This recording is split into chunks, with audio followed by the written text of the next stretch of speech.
The Democrat National Committee putting out a statement on Steve Bannon saying, quote, "There is one less white supremacist in the White House. Does not change the man sitting behind the desk. Donald Trump has spent decades fueling hate in communities, including his recent attempts to divide the country and give a voice to white supremacists. It's why Democrats will continue to show leadership and unify the country during this deeply troubling time." Let's take it to the political power panel. Independent Women's Forum, Patrice, Onwuka, and Washington Times contributor Eric Schiffer. Patrice, what do you make of that statement?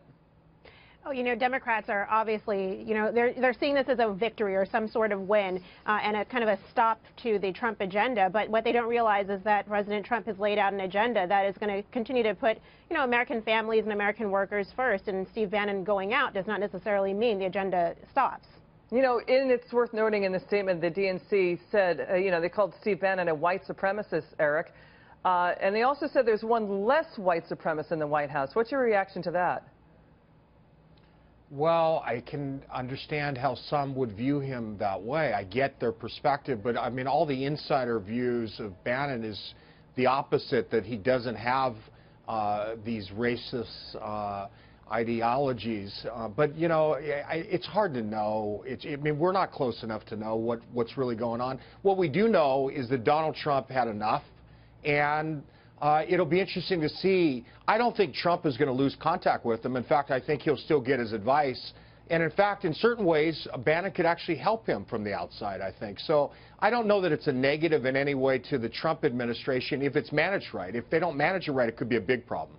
We're just hearing word that, yes, from the White House sources, that Steve Bannon did tender his resignation August 7th, Patrice. He is out as of today. Patrice, let's get back to what's going on behind the scenes in the White House when it comes to getting the economic agenda forward. I have to say it again. The Trump voter, Patrice, does not like Congress at all. They see them as obstructionists. They know that businessmen have to report to investors quarterly.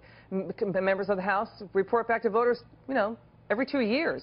You got three generals sitting at the top of the Pentagon, the NSA, and the Chief of Staff. Can they get the White House back on track?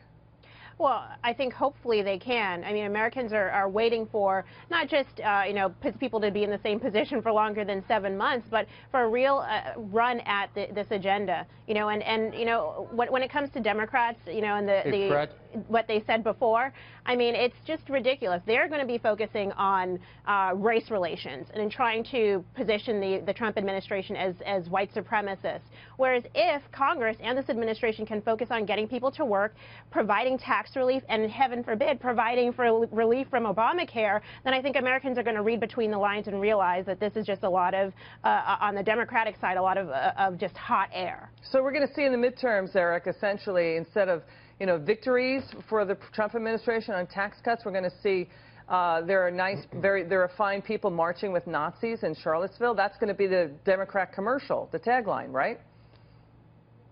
I think that'll be one of them. It'll be interesting to see what else they're going to do. I mean, they certainly have a lot to attack the administration on. I think if the Democrats are smart, that's not what they're going to do. If they're smart, they're going to be running economic messaging.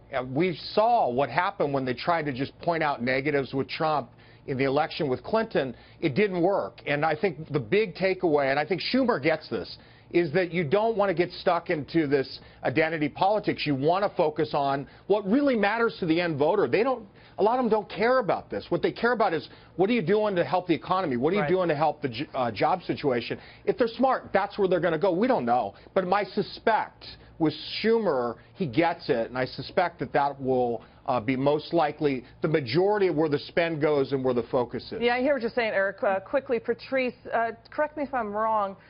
President Trump won more minority voters in the last election than Mitt Romney. Is that true? I believe he did, and there were some specific demographics, particularly black men who are disenfranchised and unemployed, who I think are looking to the president for some change. Including, I think, 8 million Obama voters. Patrice and Eric, good to see you. Thanks so much for coming on.